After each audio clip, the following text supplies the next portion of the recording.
So the Indiana Fever are 4-3 on the year, and they have a complete inability to close out tight games. Like the Valks, they were in control.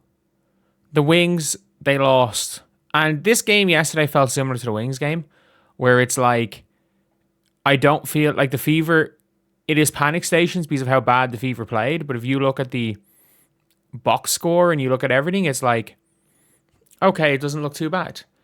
But I'm going to be real here. There's one thing that I think is the Fever needs.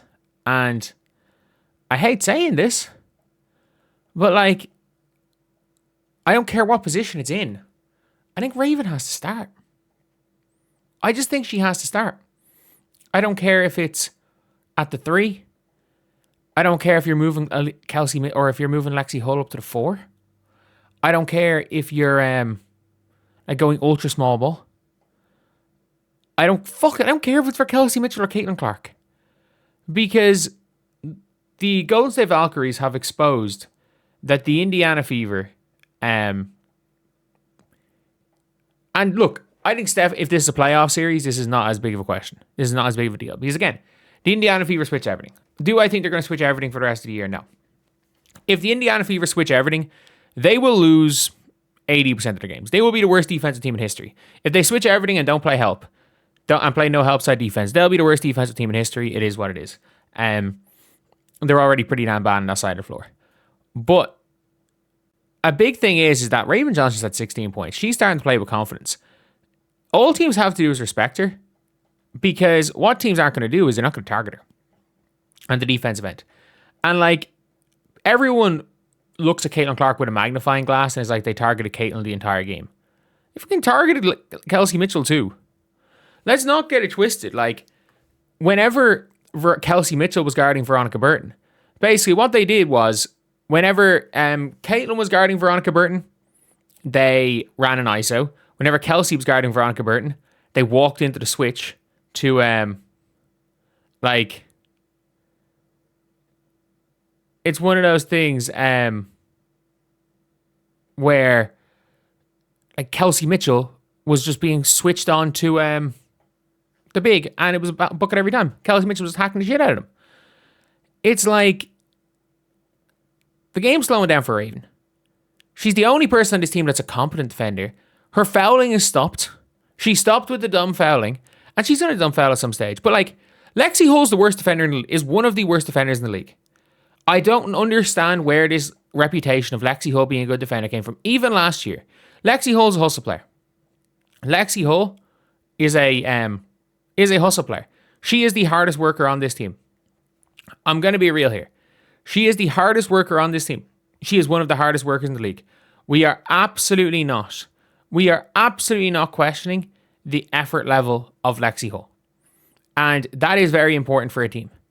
The thing is, though, she actually can't guard anybody. Like, she is a worse defender than Caitlin Clark. And Caitlin Clark's not a good defender.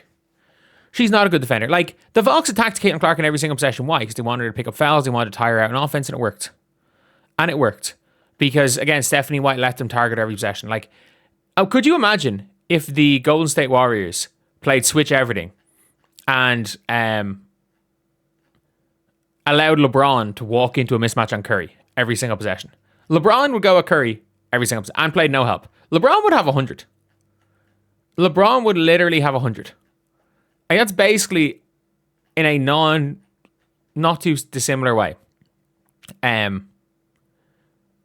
Not too dissimilar way to what Stephanie White did yesterday. But look, Caitlin Clark and Kelsey Mitchell, they only work together if you have a Gabby Williams at the 3. Like, you need like a absolute dog at the 3 who is one of the best defenders in the league who can stop somebody. You need a system that hides two of them. Because, like, look, Caitlin Clark was terrible on defense yesterday. Kelsey Mitchell was worse. Caitlin at least made plays. Like, there was at least a couple of tough shots that were hit over Caitlin Clark. Kelsey Mitchell was just fouling and giving up layups. Like, Caitlin was bad. Like, Caitlin was, I'll say 2 out of 10 bad. I'll say 2 out of 10. Kelsey was a 1. And Lexi yesterday on the defensive end, like Lexi Hull's been a good offensive player. She's been a great offensive rebounder. Like that's kind of what she's been. She makes good defensive plays. She makes timely defensive plays. I'm not saying Lexi Hull's not valuable. I'm saying she can't play defense. She can't guard anybody. And I do think with what Lexi Hull does effort-wise, what she does throwing her body in the way, what she does commitment-wise, a proper defensive system, Lexi Hull can be a huge asset. That Lexi Hull could be a huge, huge asset for a team on the defensive end. But, I'm going to be real here. There's a big but. That player can't be your best wing defender. Like, she's a person that could be an elite system defender. She can't guard anybody. Caitlin, in isolation, can't guard anybody. Like, we all know that. We all know that Caitlin Clark, if you can shrink the floor, Caitlin's a good defender. In a similar way to Paige is a good defender. Because Caitlin has super quick hands. She's got length. And her anticipation is pretty good. So Caitlin is a super good defender. Or can be a super good defender when she is in tight quarters. Caitlin's a very good defender at guarding kind of slower. Like, for example, Caitlin, not even slower, Caitlin's good at guarding your Citrons. She's good at guarding your Ryan Howards, who aren't just going to go meep, meep, and burn her. She's terrible at that. Lexi Hull is a defensive playmaker. She's going to go and piss off the other team's best player by drawing charges, getting in the way. But she realistically is one of those players that like they're just gonna. She plays matador defense. Like she literally will throw her body in a position to give an open layup. And then the bigs just aren't good enough. Aaliyah is a decent defender. I think Hines Allen can guard ball, but none of them are rim protectors. And by the way, of all these, Sophie's the slowest of them all on their feet. Laterally. Sophie's the slowest. Like, the team's not built to win. And Raven kind of has to start or play starter minutes because this team is not that Raven Johnson's anything special. I thought she was brilliant last night. I don't think Raven Johnson is this unbelievable player. But I'm like, Raven Johnson at least can stay in front of somebody. She can stay in front of somebody. No one else in this team can stay in front of anybody. Like, Caitlin Clark was 2 rebounds off leading the team in points, rebounds, assists, steals, and blocks. Like, it's not great. Like, there's no rim protection on the team. There's no rebounding on the team. And you might be saying, oh, well, like, if they go small and they start, say, Lexi at the 4, they're going to lose rebounding. Who got more, like, Raven Johnson got as many rebounds as Monique Billings yesterday. Sorry, Raven Johnson got more defensive rebounds than Monique Billings yesterday. Lexi Hull got more defensive rebounds than Monique Billings yesterday. They're already the worst rebounding team in the league. Like, why sacrifice your offense? Why sacrifice your perimeter defense to go from being the worst rebounding team in the league to the worst by slightly less? Fuck it, double and triple down into small ball. Double and triple down to trying to score 100 points because you're not going to stop anybody. You're not. Like, the team isn't disciplined enough to play scramble defense. We've seen it. Caitlin Clark a couple of times just denying screens. They've been trying to refuse and scramble. And then the reason why I think they stopped it is because Caitlin Clark is refusing screens. Nobody else realizes it's a fucking layup. And then sometimes Caitlin Clark is playing in a position where she drops and then somebody plays over the screen. They get creamed by the screen. And suddenly they're gone middle. And it's like, what the fuck's going on? This team there's no defensive discipline on this team. None whatsoever. The only players that I think, I feel like Lexi Hull, Sophie Cunningham, Aaliyah, and MHA can be good. Aaliyah's a good defender anyway.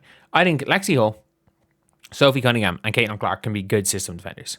I think Lexi Hull can be a great system defender. I think 2 of them can be good system defenders. I don't think Kelsey Mitchell is just, I just, off the ball, her defense is bad. She's too small. Like, Veronica Burton was just posting her up at times and they were just launching balls over her head. She was just sealing. I just think she's too little. And Caitlin Clark, as much as her length is good, she's not physically strong. Like, this team's just not equipped to win. It's just not equipped to win. And, like, the scary part is that Raven Johnson just needs to start. Like, she needs to start. Like, they're not equipped to win. It's not the right coach for these specific players. Again, I'm not gonna say that Stephanie White's a bad coach, because she's not. She's not the right coach for these type of players. The fit just isn't there. Like, as great as Kelsey Mitchell is, as great as she is a player that only impacts the game by scoring. In the current motion offense that the Fever play, Caitlin Clark's only impact of the game is her scoring. Like, when they're running what they want to run, Caitlin becomes a pure scorer, and she's not that good a pure scorer.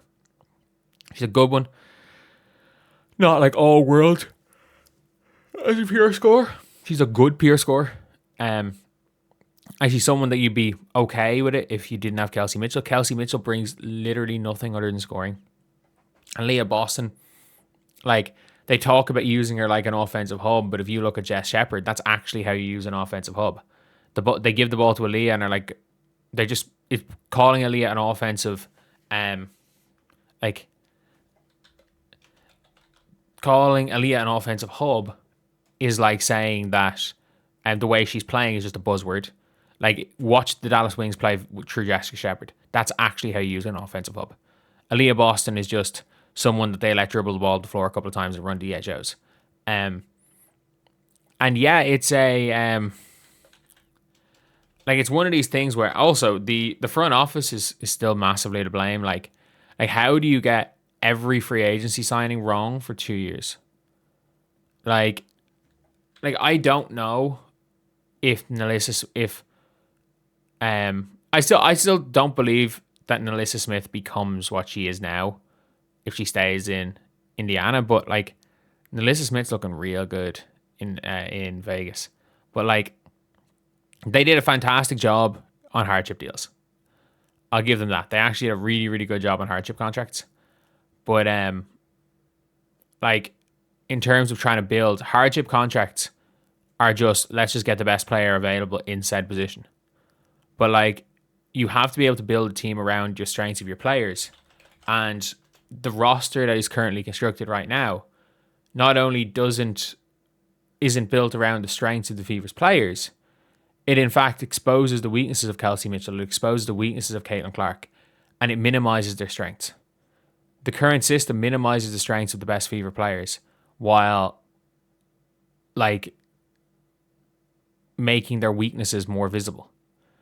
It's something that I'm very, very confused with, and it's something that I do get a little bit frustrated looking at it. And look, I understand Stephanie White's she's experimenting and she does it a lot, but man, the pieces just don't seem to fit. Anyway, see you guys.